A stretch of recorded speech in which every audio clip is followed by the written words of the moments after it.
यदि मेरे bank account में पेमेंट नहीं है तो मेरा बीमा एक्टिव रहेगा या नहीं।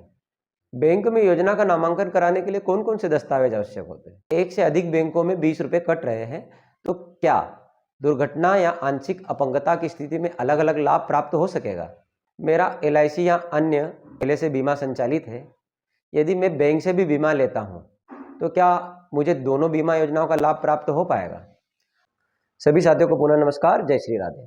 आज के वीडियो में प्रधानमंत्री सुरक्षा बीमा योजना से संबंधित कुछ सवाल है, उन सवालों के जवाब देने का प्रयास करेंगे। पहला सवाल, यदि मेरा एक से अधिक बैंकों में प्रधानमंत्री सुरक्षा बीमा योजना संचालित है, यानी कि एक से अधिक बैंकों में 20 रुपये कट रहे हैं, तो क्या दुर्घटना या आंशिक अपंगता की स्थिति में अलग अलग लाभ प्राप्त हो सकेगा। साथियों, अलग अलग लाभ प्राप्त नहीं हो पाएगा।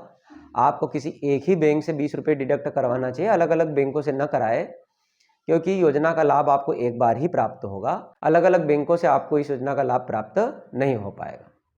दूसरा सवाल, मेरा LIC या अन्य बीमा एजेंट से पहले से बीमा संचालित है। यदि मैं बैंक से भी बीमा लेता हूं तो क्या मुझे दोनों बीमा योजनाओं का लाभ प्राप्त हो पाएगा।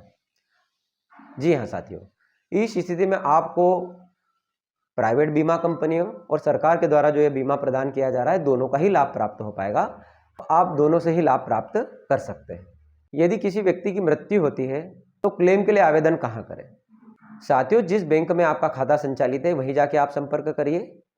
या तो बैंक स्वयं आपका आवेदन फॉरवर्ड कर देंगे या आपको सारे दस्तावेजों सहित बीमा एजेंसी के पास भेज देंगे।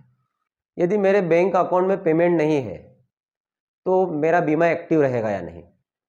दोस्तों, यदि आपके बैंक अकाउंट में 20 रुपये भी नहीं है और आपका खाता बंद हो गया है तो निश्चित रूप से आपको बीमा का लाभ भी प्राप्त नहीं हो पाएगा, क्योंकि जब तक आपकी प्रीमियम 20 रुपये नहीं कटेगी तब तक आपका बीमा एक्टिव नहीं हो पाएगा, यानी कि आपको बीमा योजना का लाभ प्राप्त नहीं हो पाएगा। क्या हर बार मुझे बैंक में जाके 20 रुपये कटवाने पड़ेंगे।